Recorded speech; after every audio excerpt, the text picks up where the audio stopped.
Muito bom. Quero dizer que recentemente eu estou lendo Lucas. Mas esse ano eu estou lendo Lucas. Normalmente eu começo o ano com Lucas.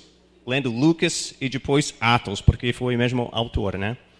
Lucas escreveu Atos. Então é uma história direta. E eu sei que não é o primeiro do ano, mas eu comecei já Lucas. Mas eu decidi fazer alguma coisa um pouco diferente esse ano. Eu estou lendo com Bíblia diferente. Que é coisa muito boa para fazer de vez em quando, para iniciar a leitura. Vou ler o Novo Testamento com uma Bíblia diferente. Eu tenho essa Bíblia que é NVI, que é em inglês e português. Então pode escolher qual lado você quer ler. Mas tem nada, só a escritura, não tem nada mais.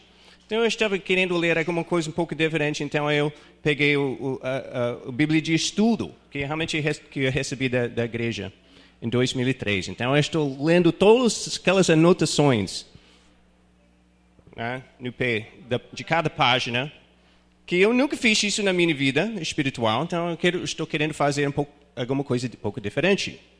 Quando eu estava lendo Lucas, quem conhece Lucas 4, é quando Jesus entrou na sinagoga, quando ele pegou, né, a escritura, que ninguém tinha Bíblia em casa, foi só na sinagoga, foi aquelas coisas grandes, acho que.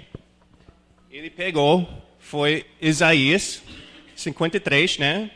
Ele leu isso de pé, guardou. Ele foi para assento dele de novo. E todo mundo estava olhando para ele. Ele disse, hoje essa palavra é cumprida na sua presença. Então, eu lendo aquela anotação, eu li que foi a cultura. Eu só quero dizer mais uma coisa rapidinho, que no primeiro ano, os alunos do primeiro ano estamos fazendo nossa matéria favorita, né? Que é exegese, uhul! Então, eles estão fazendo anotações hoje à noite. Eu falei com eles, vai ajudar vocês hoje à noite. Então, lendo aquelas anotações, eu li que naquela cultura de Jesus, quando você está lendo a Escritura, você faz o quê? Você lê de pé, em pé, ficando de pé. E quando você está ensinando, você senta. Então, vamos fazer alguma coisa um pouco diferente. Vamos mostrar a nossa escritura. Já que temos várias Bíblias, eu decidi colocar isso em todos nós vamos ficar de pé juntos para ler esta escritura. Amém?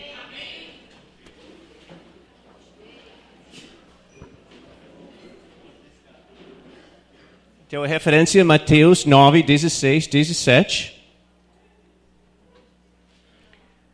Prontos? 1, 2, 3. Ninguém põe remendo de pano novo em roupa velha, pois o remendo forçará a roupa, tornando pior o rasgo. Nem se põe vinho novo em vasilhas de couro velha, odre. Se o fizer, o odre rebentará, e o vinho se derramará, e o odre se estragará. Ao contrário, põe-se vinho novo em odre novo, e ambos se conservem. Amém. Parabéns, gente.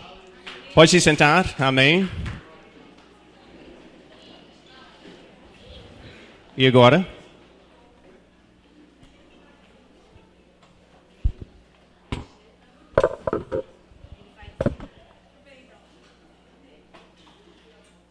Vamos continuar.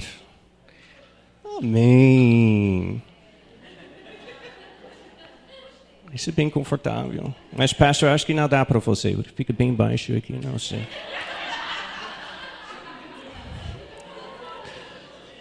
Te amo. Acho que eu não consigo ficar aqui o tempo todo, mas vamos conversar aqui. Bom, e essa escritura, realmente, se tiver Bíblia, pode abrir para essa passagem em Mateus 9. Eu sempre estava querendo estudar mais profundamente essa escritura, essa passagem, porque para mim parece de zero. Por que ele está falando isso?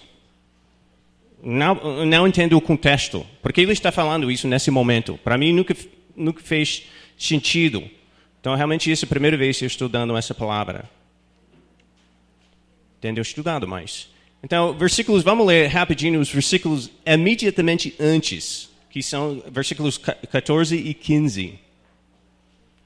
Então, os discípulos de João vieram perguntar-lhe: por que nós, os fariseus, jejuamos, mas os teus discípulos não? Jesus respondeu: como podem os convidados do noivo ficar de luto enquanto o noivo está com eles? Virão dias quando o noivo lhes será tirado, e então jejuarão. Então falamos isso sobre essa escritura, se Jesus falou que deveríamos jejuar e tudo isso, e normalmente paramos aqui. Mas o próximo versículo é isso. E o que isso tem a ver com versículos 14 e 15? Isso eu sempre fiquei pensando, eu não entendo isso. Por isso tem a ver com isso. Então ele me disse, eu preciso entender o contexto ainda mais do que isso. O contexto. Amém? Então, como bom aluno da Bíblia, eu li um pouco mais antes. Então vamos lá um pouco antes disso. Vamos voltar para Mateus 8. 28, 34. O que está acontecendo? Eu estou perguntando o que estava acontecendo imediatamente antes disso. 28, 33, eu vou resumir rapidinho. 28, 23, ele foi a cura de dois endemoniados. Então, você pode ler essa história, que quando ele chegou no outro lado do lago, e foi isso, ele curou, expulsou essas... Foi a cura, que é interessante. Não diz que ele foi a cura dos endemoniados. Não foi a libertação, que é interessante. Mas foi isso que os porcos... Lembra, isso foi a história dos porcos. Não nos manda para o inferno. Queremos entrar naqueles porcos. Isso foi a área que não foi judeus. São porcos. Os judeus não comem isso. Então, Jesus disse, tudo bom. Foi esse grande milagre. E essa homem, outra versão fala que foi um homem só. Que essa fala que foi dois homens. Mas o que foi a resposta? Na verdade, falamos isso hoje de manhã, nossa aula de ministração sobrenatural. Você pode curar, você pode realizar milagres. Isso traz pessoas para uma decisão, mas nem sempre é, uau, foi coisa de Deus. Eles têm que reconhecer que realmente é coisa de Deus, mas nem sempre tem a decisão que estamos querendo. As pessoas vão rejeitar, às vezes, os milagres de Deus. Sim, eu conheço o que é Deus, mas não quero Deus. Que foi a resposta aqui? Em versículo 34. Toda a cidade saiu ao encontro de Jesus e, quando o viram, suplicou que ele ficasse na cidade mais 3 dias para ministrar mais para eles. Para ouvir mais das boas notícias. Não, para sair do território. Vá embora. Vá embora, não queremos você aqui.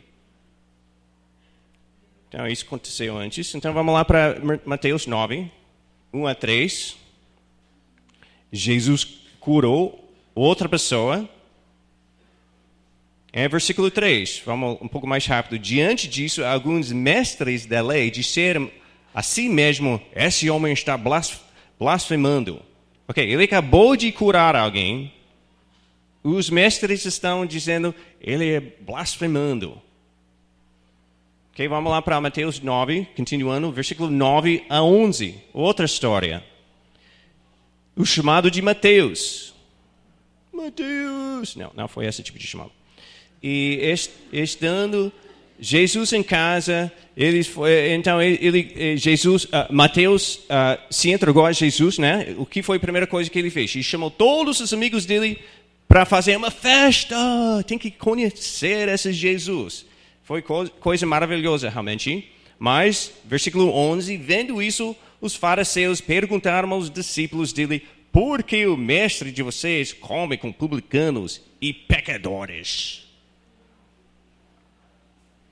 E mais um versículo que acabamos de ler já, com os discípulos, em versículo 14, os discípulos de João vieram perguntar: por que você não está jejuando?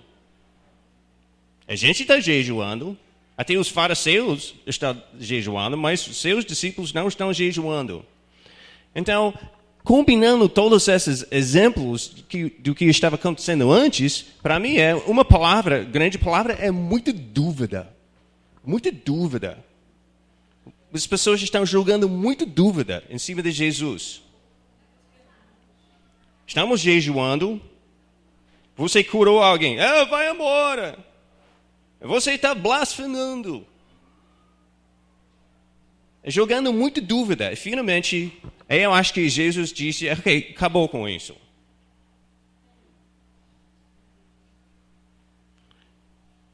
E falou: ninguém põe remendo de pano novo em roupa velha, pois o remendo forçará a roupa, tornando pior o rasgo.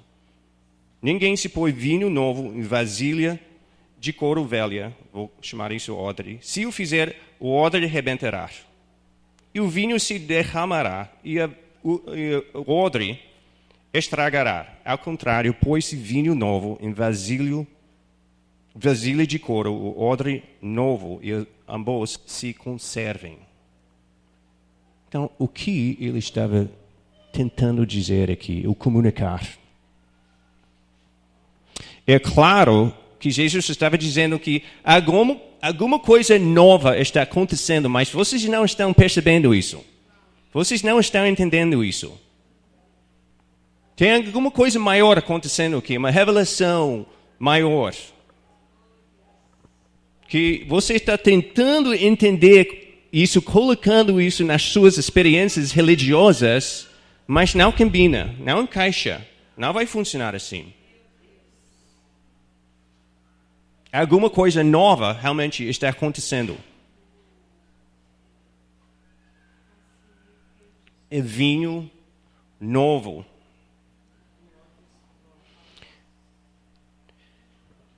E então, para mim, minha primeira pergunta foi: ok, então o que representa esse vinho e esse odre? Quando você está estudando, tem que ficar fazendo perguntas. O que representa esse vinho e o odre? O vinho, estou expressando com essas palavras de propósito. Pode ser que o vinho representa realmente... qual é o símbolo, às vezes, que o vinho representa no Novo Testamento? O sangue. Eu penso o que eu ouvi? Aliança. Cada vez que fazemos Santa Ceia, tomamos aquele copinho de suco. Posso dizer que 2 semanas atrás pregamos numa igreja episcopal. E não é suco. Não estávamos esperando isso, mas tudo bom. Olha, isso é verdade. Enfim, tomamos esse suco e lemos aquela escritura que Jesus, que é Paulo realmente falando em 1 Coríntios, então que Jesus na última noite falou: pegue e tome isso em lembrança de mim, isso é o sangue daqui. Da nova aliança. Faça isso em memória de mim. Então, pode ser que esse vinho representa aquela nova aliança. Isso encaixa no contexto, porque alguma coisa nova estava acontecendo, né? Uma revelação nova estava acontecendo. Alguma coisa maior estava acontecendo. Alguma coisa nova estava chegando e Jesus estava tentando comunicar isso. Isso não quer dizer que toda vez que vinho aparece na Bíblia que isso significa a nova aliança. Isso não seria exegese boa. Mas pode ser isso nesse caso. Um relacionamento mais íntimo com Deus. Claro que sim, isso estava acontecendo, né? Jesus estava pregando sobre o reino de Deus. O reino de Deus, o que está o quê? Próximo, o reino de Deus chegou, tudo isso. Então pode ser que isso representa a nova aliança. E para nós, acho que isso não é difícil entender. Mas o odre é um pouco diferente. Um pouco mais complicado.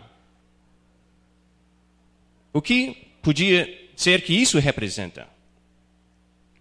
Eu acho que isso representa nossa estrutura religiosa. Representa as práticas de nossa fé, as atividades, os processos, as regras, a função da igreja. Realmente nossa maneira de pensar sobre o reino de Deus. Não só estruturas físicas. Lembra, a igreja não tinha prédios até o quarto século. Foi bem mais do que isso. Até os fariseus, os mestres da lei, eles não podiam entender isso. Eles estavam tentando colocar esse vinho novo no odre velho. Foi até a maneira de ver como Deus funciona. Isso não pode ser de Deus, porque isso não encaixa no meu odre.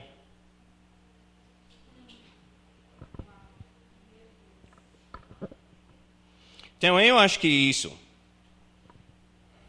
Mas obviamente que Jesus estava combinando as duas coisas. Ele não falou sobre o vinho e o odre como coisas diferentes. Então ele estava dizendo, pensando na mente dele, claro que sim, quando você tem vinho, você tem odre. Quando você tem odre é para colocar vinho. Não é um outro. São as duas coisas juntas, né? Então vou ler isso só mais uma vez, só o versículo 17.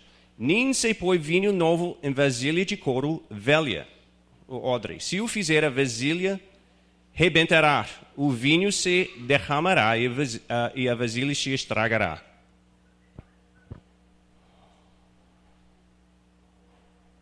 Desculpa, ao contrário, põe-se vinho novo em vasilha de couro nova e ambos, as duas coisas se conservem. Que isso, obviamente, pensando nisso, isso foi o alvo de Jesus. O alvo de Jesus foi as duas coisas conservem. Que a odre não fica rasgada, estragada. E o vinho não fica como? No chão. Okay? Eu acho que podemos dizer o foco direto de Jesus neste momento, naquela imagem, foi que a nova aliança mudaria até as práticas religiosas até dos judeus. Realmente, mas podemos pensar, eu vou voltar para isso mais tarde, realmente não tem nada nova. Não tem nada novo, realmente, de Deus. Eu acho que, nesse sentido, ele estava voltando para o coração que Deus tinha para os judeus, né? Então, realmente, ele estava voltando para o coração de Deus. Ele estava tentando comunicar com até os judeus, o povo dele, que, olha, até vocês, o povo de Deus, o povo escolhido de Deus, até a maneira que você está pensando de Deus, você está perdendo. Você não está pegando o que está acontecendo. Você tem que pensar, tem que ver diferente, tem que pensar de uma maneira diferente. Até vocês. Mas isso foi naquele momento. Mas às vezes, aplicando isso para hoje em dia, às vezes aplicamos este conceito para os moveres de Deus. Através dos séculos. Foi o mover de Deus, foi o mover de Deus. Eu nunca vi nada igual. Foi o mover de Deus mesmo. Que conferência, foi o mover de Deus. Não, alguma coisa estava acontecendo, entrou nessa essa cidade inteira. Passam vários, até meses, com essa mover de Deus. E normalmente, quando alguma coisa assim acontece, isso muda nossa maneira de até fazer a igreja. Falamos coisas assim, Deus chegou. Como se estivesse, não estava antes, mas Deus chegou de uma maneira que jogamos tudo fora, porque não entendemos nada antes, em comparação a isso. Então Deus chegou, Ele mexeu com tudo, falamos assim, Ele mexeu com tudo. Nossos cultos agora são de 4 horas de duração, ninguém quer sair. A metade da igreja está no chão. Isso foi só a oração na abertura do culto, não. E então, falamos assim, foi muito mover de Deus. Então, isso acontece, eu entendo isso. Quando Deus faz alguma coisa nova, em aspas, porque, sabe, de alguma coisa, eu acho que Deus não tem nada novo embaixo dos céus, né? Está me entendendo? Normalmente, quando Deus está fazendo alguma coisa nova, Ele está restaurando a igreja para alguma coisa. Então, isso frequentemente afeta as nossas práticas na igreja. Ok. É mais ensino hoje noite do que pregação, mas vamos chegar lá no final. Então, o que eu quero fazer agora é aplicar esse princípio para a igreja. Não necessariamente para essa igreja. Na minha experiência, eu vejo... Não vou fazer isso mais. A pastora falou comigo, você faz isso durante a pregação. Então, eu não tenho aquela vez, então não. Não, vou fazer isso. Isso vai. Isso. Coloca o microfone aqui, na esquerda. Eu não posso fazer isso, não.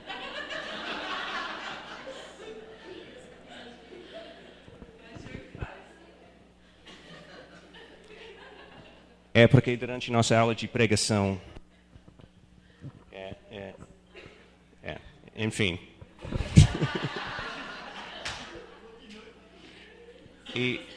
Enfim, onde estávamos? Vamos aplicar isso para a igreja. Porque na minha experiência, as igrejas, até denominações, têm uma tendência de vai mais para o vinho, o lado do vinho, ou mais para o lado do odre.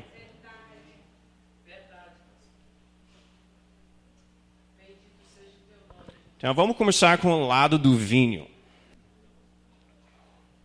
Como aparece essa igreja? Como aparece esse tipo de igreja?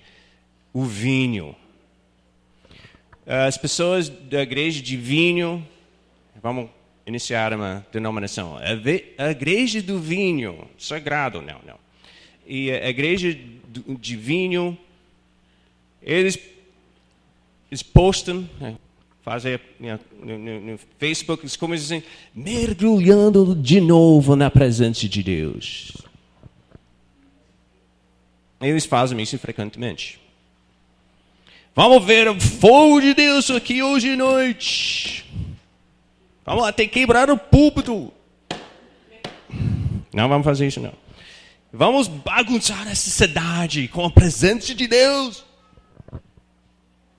E normalmente com voz muito alta, que não vou fazer.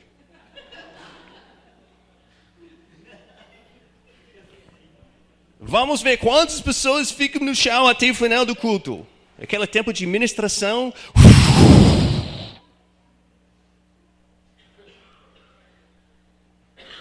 Só estou descrevendo o que eu vejo. Esse tipo de igreja tipo de igreja até vende coisas ungidas pelo pastor, né? Então eu vou ungir isso. Vou ungir isso em nome de Jesus. Estou colocando isso no altar, Deus. Unge essa coisa de Arthur. Eu sei que não está limpa.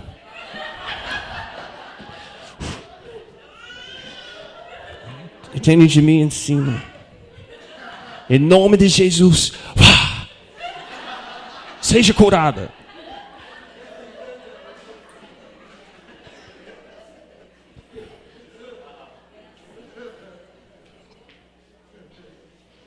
Esse tipo de igreja normalmente é, para mim, na minha experiência, bem focada no líder.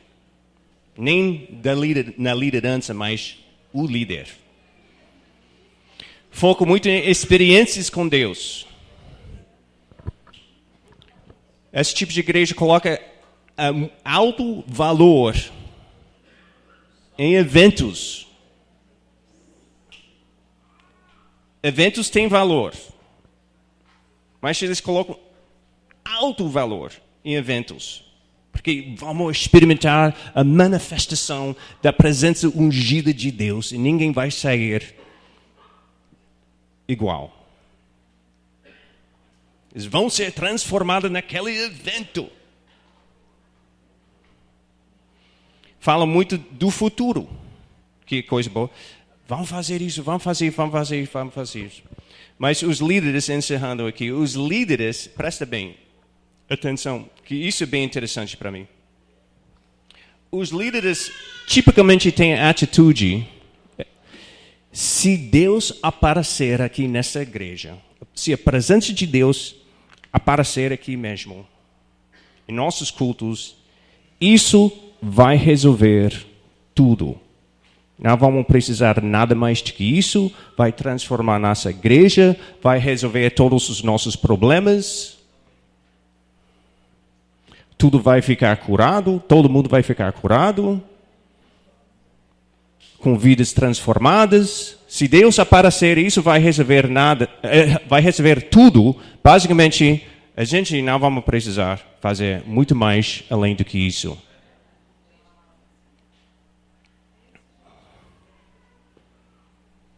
Eu conheço pastores assim, em mais do que um país. Se Deus aparecer aqui, isso vai transformar a nossa igreja. E, obviamente, os pastores estão pensando, e claro que sim, nossa igreja vai crescer. Tem poucas coisas que eu e pastor Asher não experimentamos.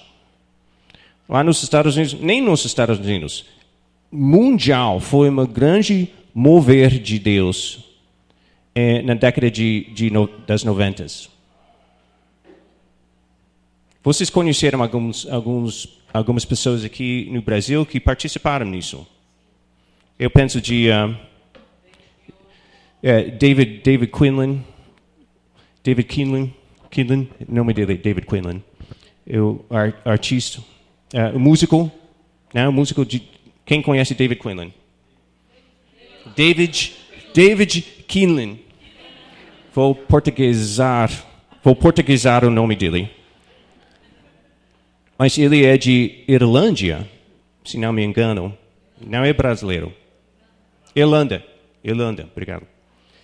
E então, por causa disso, acho que ele experimentou isso em outros países e que falam inglês. E o ministério foi bem focado nisso no início desse século, parte inicial desse século. Gente, já experimentamos muito coisa de Deus, muito mover de Deus. Tem pouco coisas que podia acontecer durante um culto que eu fico surpreendido. Seria poucas coisas. Mas a tristeza frequentemente com esse tipo de mover, vocês sabem disso já. Passem por muitas dessas igrejas 3 anos depois, você nem percebe que nada aconteceu.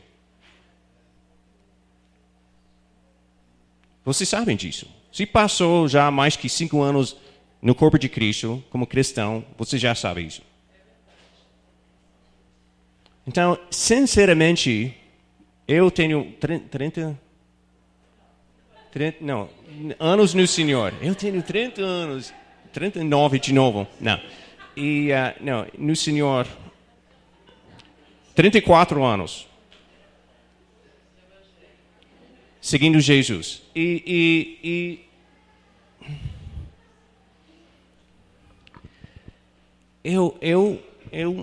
Eu fico alegre quando as coisas estão acontecendo, eventos muito bons, conferências ótimas, tudo isso. Mas você tem que me desculpar, por favor, porque eu sempre fico pensando, e aí? E agora? E agora? Vamos ver os resultados verdadeiros. E agora? Realmente aquela pessoa vai ficar forte no Senhor? Até 3 semanas depois do encontro?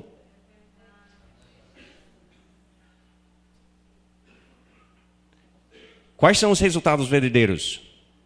Então eu quero ver o que está acontecendo 2 anos para frente, 3 anos para frente, 5 anos para frente. Eu não estou tentando diminuir o valor dessas atividades, mas sabemos que o fruto vem muito depois. Naquele momento, amém, graças a Deus. Foi ótimo. Então, siga Deus. Porque já sabemos que até durante um encontro, que é um evento forte, até metade das pessoas nem estão em nenhuma igreja 6 meses depois.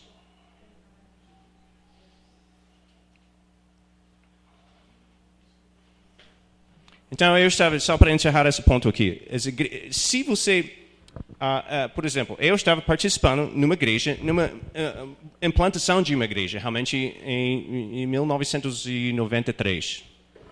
Quando esse mover de Deus, que é bem conhecido agora, pelo menos no passado, que aconteceu no Toronto, é difícil dizer Toronto, é Toronto, né? Para mim é Toronto, Canadá, isso é mais fácil. O que aconteceu lá, Toronto, né?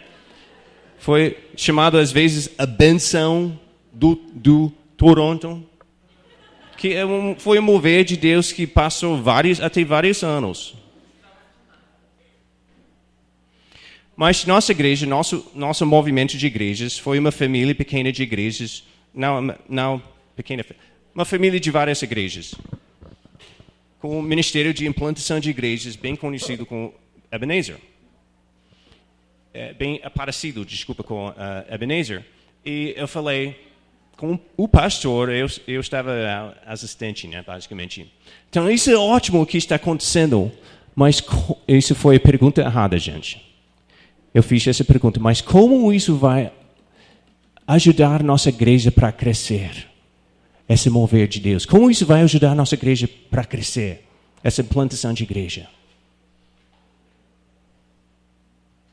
Para mim foi uma pergunta simples, né?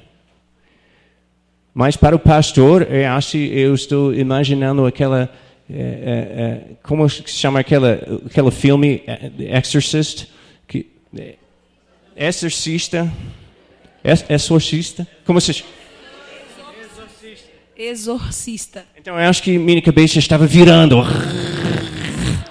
Ele estava... O quê? Como você pode fazer essa pergunta?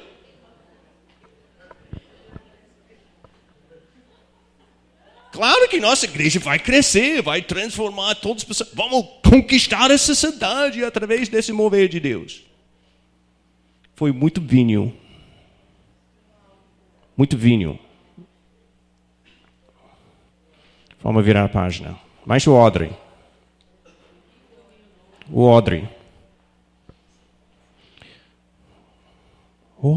A igreja que focaliza muito na Audrey.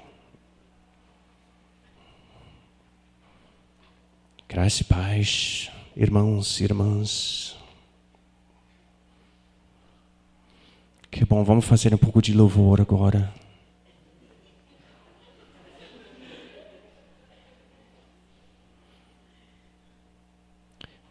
Esse tipo de igreja tem muita ordem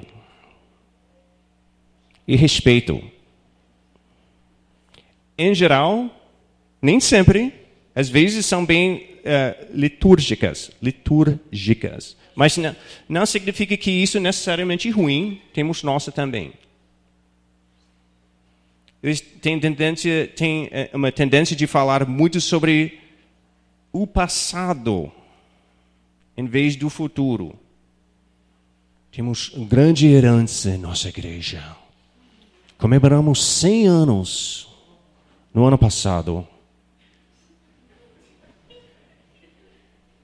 Deus é tão bom. Olha esse prédio lindo.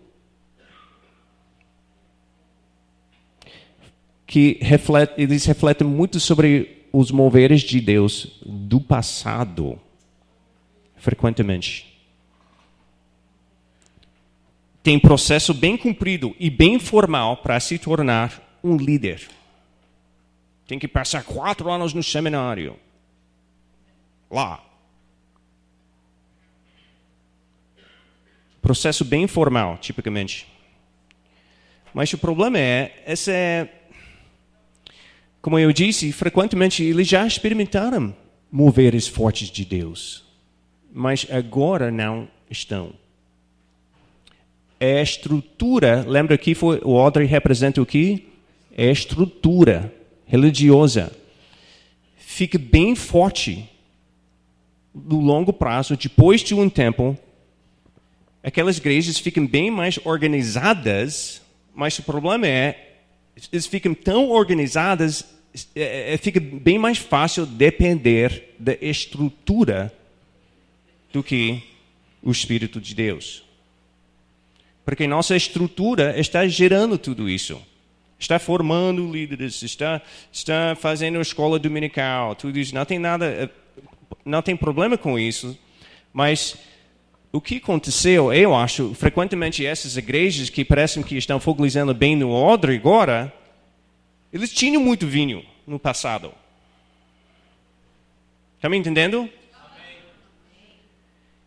Mas é bem fácil depender muito mais da estrutura. Sabe por quê? Porque é mais fácil. É simplesmente mais fácil. Então, o Espírito de Deus, às vezes, ele é complicado. Não é? O Espírito de Deus, às vezes, ele é complicado. A ordem é bem mais fácil. Às vezes, um pouco tomando vinho demais, isso não é saudável espiritualmente.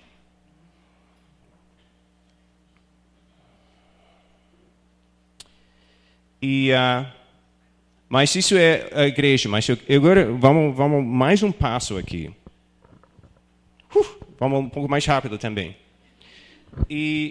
Mas isso é sobre igrejas. Mas o próximo pensamento que eu tinha, acho que do Espírito de Deus sabe, você podia aplicar esse mesmo conceito não só para as igrejas e ministérios, mas para pessoas individualmente. Então, vamos passar alguns momentos falando sobre isso. Como isso se aplica para uma pessoa? Ok, pessoa que gosta muito do vinho. Glória a Deus!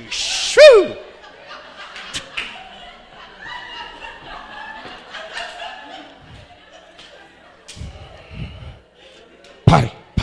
É espírito.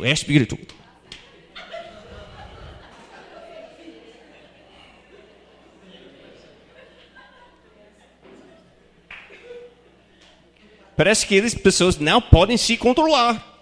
Não, às vezes isso acontece, eu entendo isso. Mas não dá para viver naquela situação. Eu acho que isso não é de Deus. Deus não tira o controle de nosso próprio corpo. Até com profecia, alguma coisa assim. Você pode se controlar. Você pode controlar seu corpo. A verdade se você realmente não quiser cair, você não vai. Então, você pode se controlar, sim. Mas, enfim, esse tipo de pessoa pula, não literalmente, mas literalmente também, pula de uma conferência para outra, buscando uma experiência profunda com Deus. Quase parecem viciados. Vida espiritual é excessivamente baseada em experiências e eventos. Eu coloquei excessivamente baseado de propósito. Nossa vida é para experimentar a presença de Deus.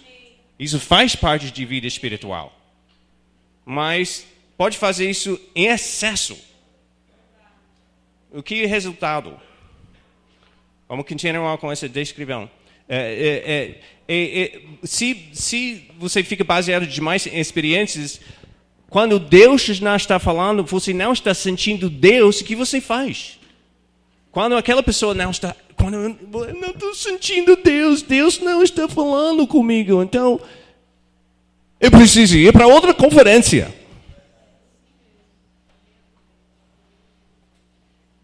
Vocês sabem que Deus, às vezes Deus não fala com a gente? Ele escolhe não falar com a gente às vezes.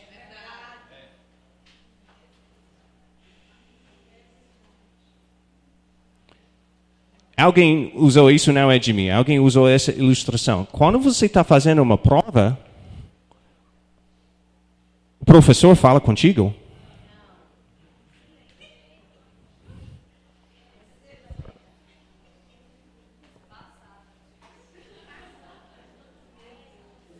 Não é de mim, pode.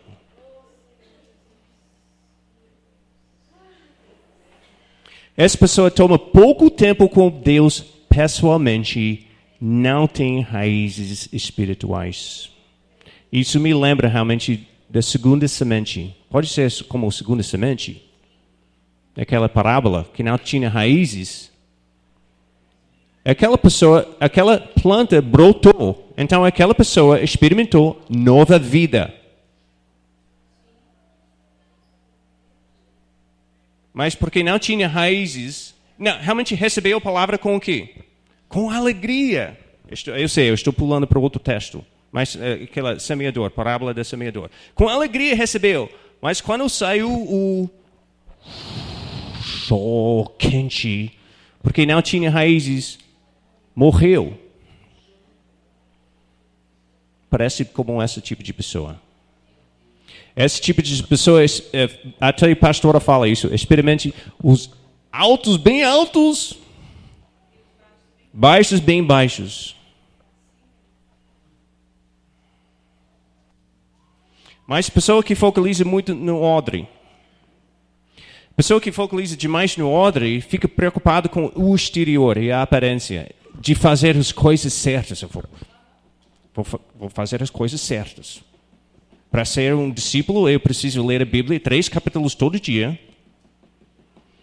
Eu preciso orar pelo menos 20 minutos. Se não fizer isso, como eu posso me chamar discípulo de Jesus Cristo? Fica bem preocupado com fazer a coisa certa. Tem grande tendência de ser legalista.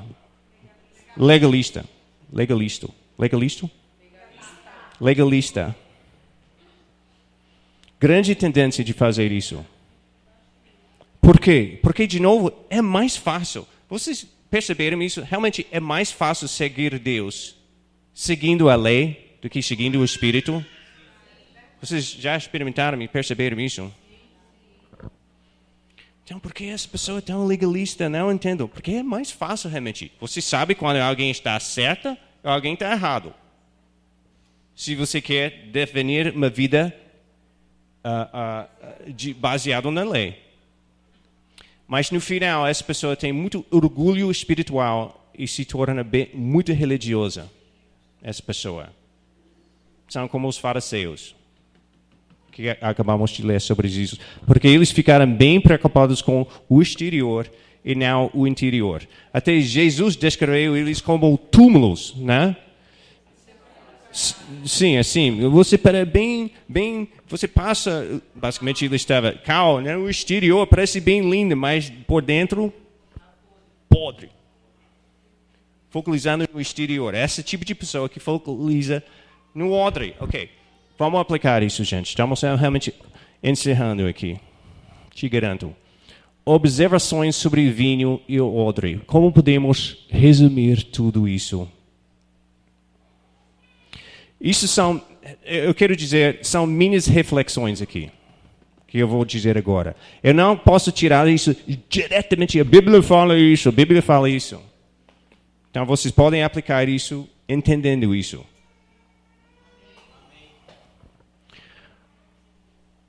O odre é importante, mas não tem vida. O odre não tem vida. A vida fica no vinho. Que é esse o primeiro passo. Realmente, o vinho, a vida de Deus, a vida nova, a vida, tudo isso, fica no vinho. Ok? Acho que entendemos isso. O odre não tem vida. O odre é importante, mas a vida não fica no odre.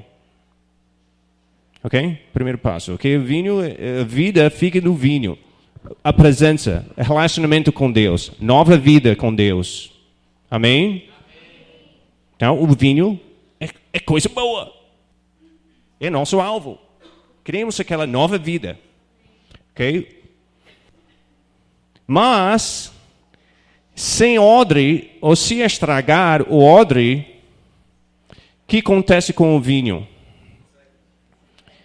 O vinho fica desperdiçado, vou chegar, desperdiçado no chão. Jesus falou isso. Ele usou outras palavras aqui, palavras mais fáceis. O vinho se derramará no chão. Isso é coisa boa? Isso não parece coisa boa. Jesus estava dizendo isso não é coisa boa. O vinho fica desperdiçado no chão. Se estragar o odre. Mas vamos mais um passo mais profundo. E vamos chegar aqui, nosso alvo. O odre não tem vida.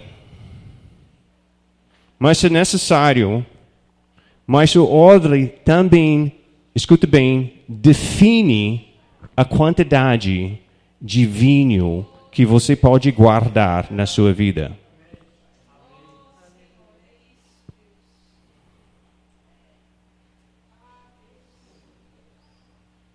Se tiver odre pequeno, vai receber, pode guardar pouco vinho.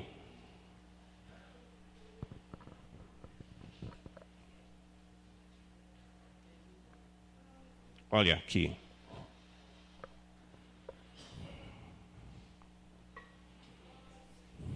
Não é odre, mas o mesmo princípio.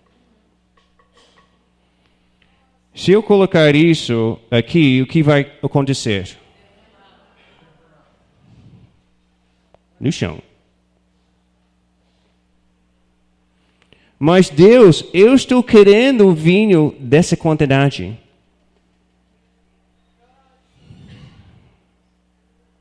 Mas sua vida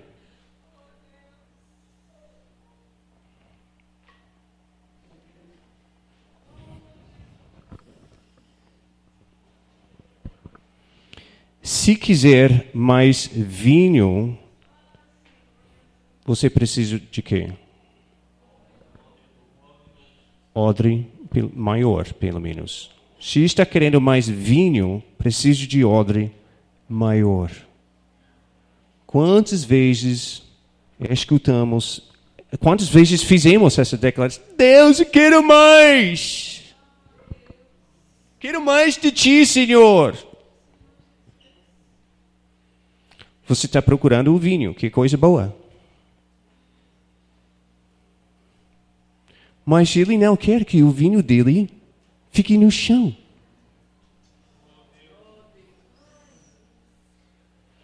Então ele vai te dar quanto vinho você acha.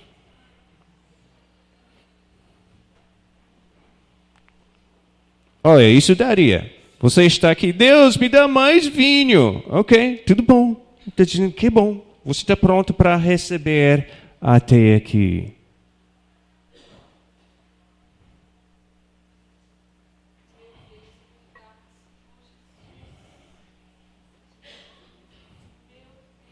Dá um outro sentido para a expressão derrama teu Espírito. Derrama teu Espírito. Ele está dizendo, eu vou derramar até vocês estão prontos para receber. Aplicando isso até uma igreja, uma congregação.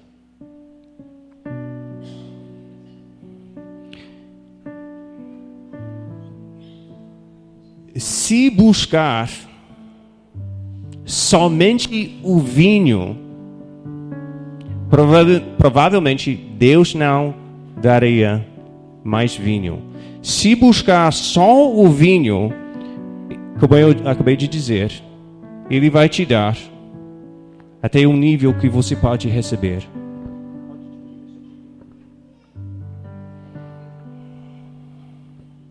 Mas, gente, se preparar o odre e buscar mais vinho, o que Deus vai fazer? Gente, Ele vai encher você até o ponto que você está pronto para receber. Ele vai encher nossa igreja até o ponto que pode receber. Ele vai encher nosso ministério até o ponto que está pronto para receber. Gente, Ele vai derramar o Espírito dele na igreja brasileira até o ponto que está preparado para receber. Se estamos querendo mais, temos que buscar mais vinho. Mas só buscar o vinho não vai dar os resultados que Deus está querendo.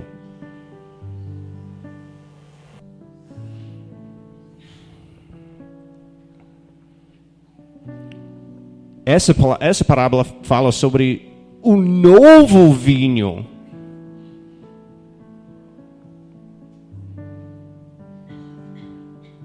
Se quiser um novo vinho, você vai precisar o quê? Do quê?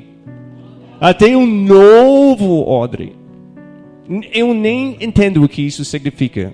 Exatamente aplicando para uma vida individual.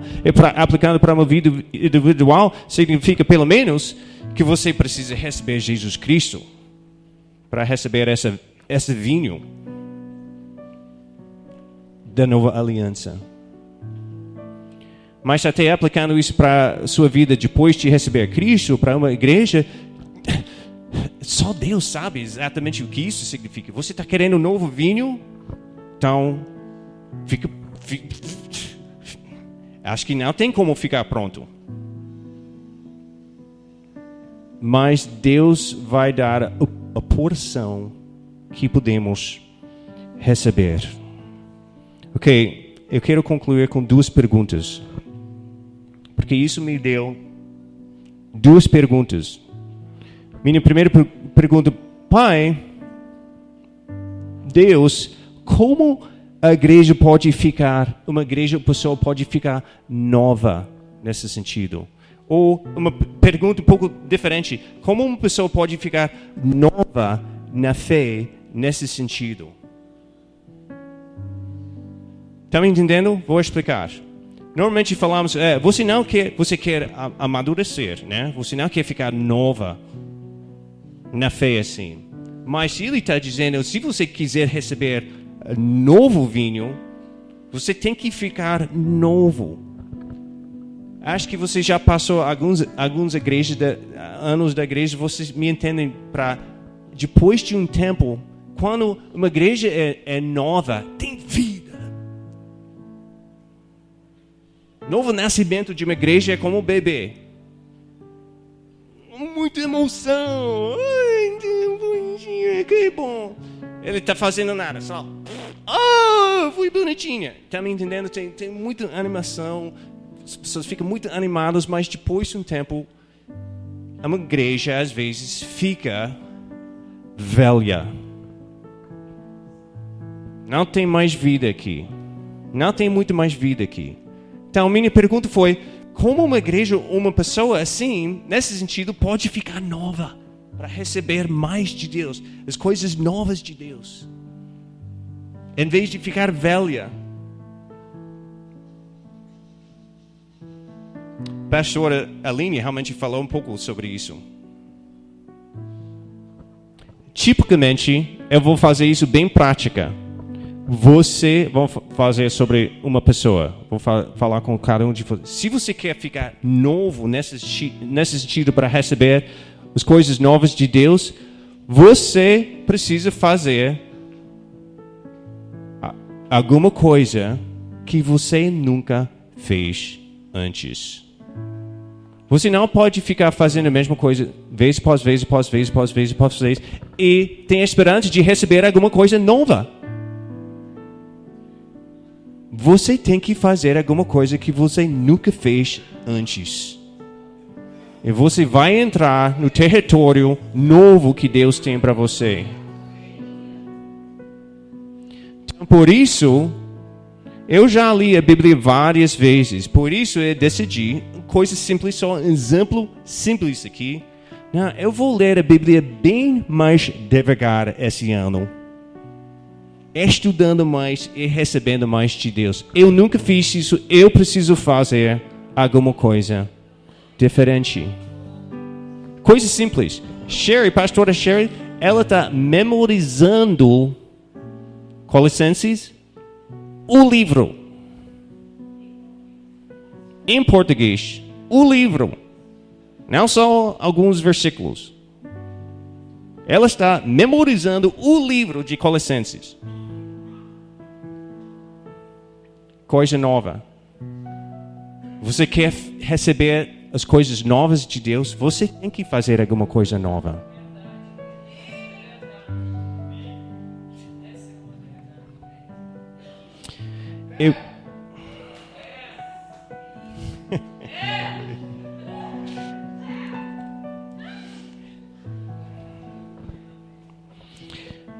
Qual é nosso tema do ano que vem? Ok, vamos aplicar essa palavra. Frequentemente, as águas mais rasas, né? São o que? Quando o vento chega, o que acontece com aquela água rasa? Fica muito agitada.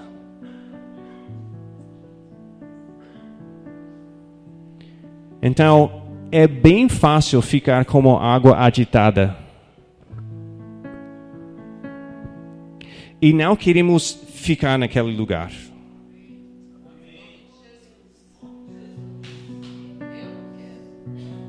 Queremos ir para onde as águas são mais profundas. Tem diferença, mas nessa água agitada é divertido. Já passamos 5 anos no Rio de Janeiro. Você fica bem na beira da praia, com os ondas assim. É divertido. Água bem agitada. Até difícil entrar na área mais profunda. Mas Deus está dizendo para nós, não fique na área com água agitada. Que bom! Vai para onde as águas são mais profundas.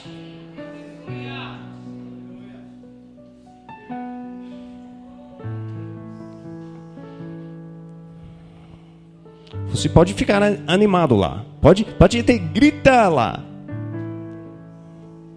Mas Deus não está focalizado naquelas águas agitadas. Ele quer a gente profundidade. Ele quer profundidade. Ele quer que a gente vá para águas mais profundas. Então, isso é como uma igreja, a pessoa pode ficar mais nova. Fazer uma coisa que você nunca fez. E a última pergunta é, mas Deus, qual é o propósito desse novo vinho? Qual é o alvo, o propósito desse novo vinho? Eu vejo 3 coisas. O primeiro é nova vida. Né? Está falando sobre a nova aliança. Já falamos que Jesus, acho que estava falando sobre. Eu acho que ele realmente estava falando sobre a nova aliança. Naquele momento, Deus está fazendo essa nova coisa que vocês não estão percebendo. Um novo relacionamento com Deus. Então ele quer isso para todos um de nós, né? Sim? Novo relacionamento com Deus. Nova vida, sim? Então, isso é coisa, primeiro passo. Eu acho que também vem com isso um novo nível de poder. Não vamos tomar o tempo, mas você pode continuar. E nesse capítulo, imediatamente depois disso, 3 milagres acontecem. Versículo 18, versículo 21, versículo 28. Mais 3 milagres, mais curas. Antes disso foi muita dúvida. Jesus estava realizando esses milagres. Mas temos muitos exemplos de dúvida. Depois vemos muitos exemplos de alegria e de cura, de fé. Realmente fé depois. Mas vamos comigo. Vamos encerrar aqui no final dessa passagem.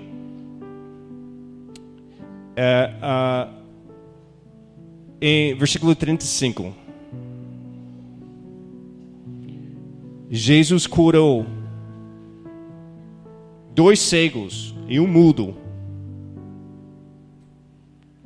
Ele ressuscitou uma menina. São os 3 milagres. E chegando ao 35, durante essa passagem, Jesus ia passando por todas as cidades e povoados, ensinando nas sinagogas, pregando as boas novas do reino, curando todas as enfermidades e doenças.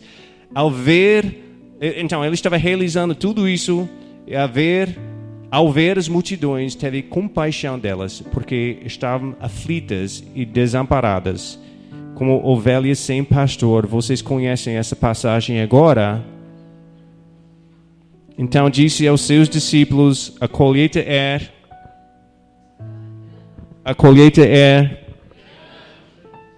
mas os trabalhadores são. Peçam, pois, ao Senhor da colheita que envie trabalhadores para a sua colheita. Vou aumentar um pouquinho aqui, com esse novo vinho. Com esse novo relacionamento com Deus, com esse novo poder, com essa nova aliança, vá, pregue, cure. O propósito disso, desse vinho, gente, podemos desfrutar a presença de Deus. E deveríamos fazer isso. Mas a mesma coisa é igual com a benção. A benção não é só para nós ficar abençoados. Recebemos a benção de Deus para abençoar outras pessoas. Recebemos esse novo vinho para passar para outra pessoa. Não para ficar bebendo.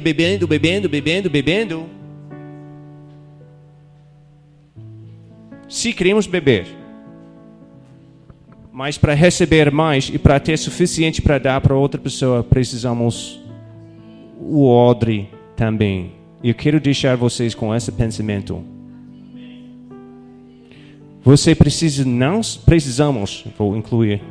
me incluir. Precisamos não só buscar o vinho, mas precisamos aumentar o tamanho de nosso odre pessoal.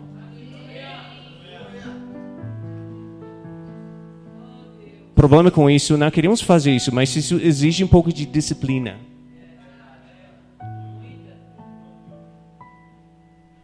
Mas isso não parece tão espiritual, não é tão divertido. Precisamos passar tempo na Bíblia. Precisamos passar tempo devocional só com Deus. No ano passado já falamos, no ano que vem vamos distribuir alguma coisa assim para colocar isso em prática. Meu plano de crescimento pessoal para 2016. E vai ter coisas assim que você pode preencher. Mas isso só parece alvos, pastor, é só alvos. Mas sabe o que o alvo é? Aumentar o tamanho do seu odre. Assim, gente, só assim você vai receber mais vinho. Só assim. Vamos ficar de pé.